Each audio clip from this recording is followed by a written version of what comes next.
to start New Life Design?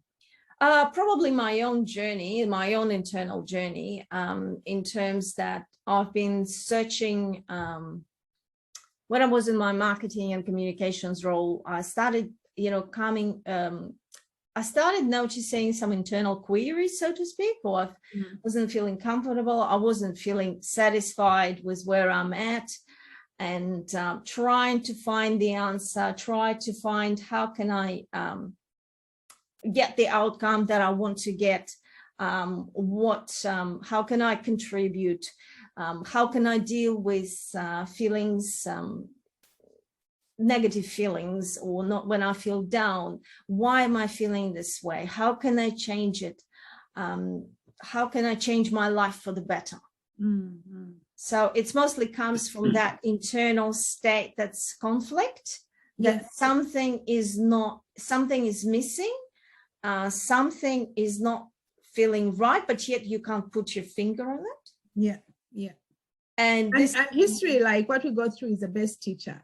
It's the best teacher, yes, absolutely. And I've had my own share of ups and downs, and some downs I didn't handle that well, and so some I dealt with well, but it's just, and that's, it's part of the journey. And then you think, okay, so what can I do next time? How can I do it better? How can I handle things, and be more resilient? And actually, ultimately, we want to live our life feeling alive. And I guess I felt that I'm not really alive internally. So I was trying to find that. And I believe I did, yes. Okay, that's good. So did you have to do extra training for that? Yes. Okay, so what did you study? Did you study the course? There's numerous studied so I undertook an extensive course.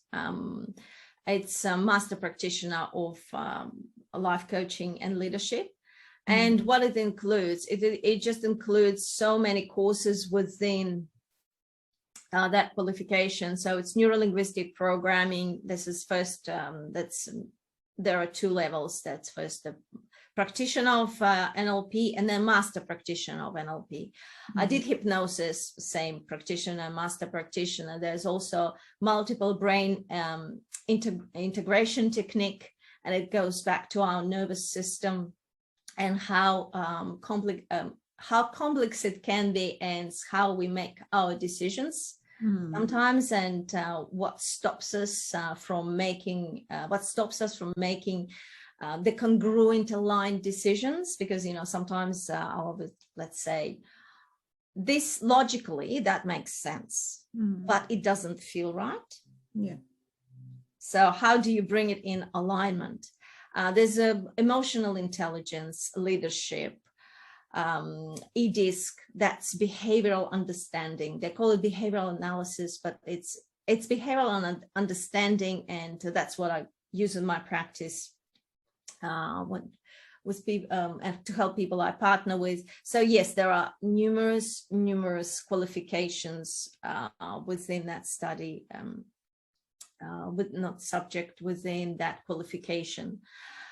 And yes, and then of course the necessary part, you go and you practice it. You practice, you work with people. That's one thing. Clients. That's a hard part. And this is the fun part. Yes, the fun. Well, it's so yes, but it's necessary. It's just it's getting a piece of paper. That's once, or not even studying. When you study something and you sit through exam, even through university, as you know, it's one thing. You tick the boxes, you live and think, yep, it all made sense. It all I know. Then if you don't practice it, you don't use it, what happens to it?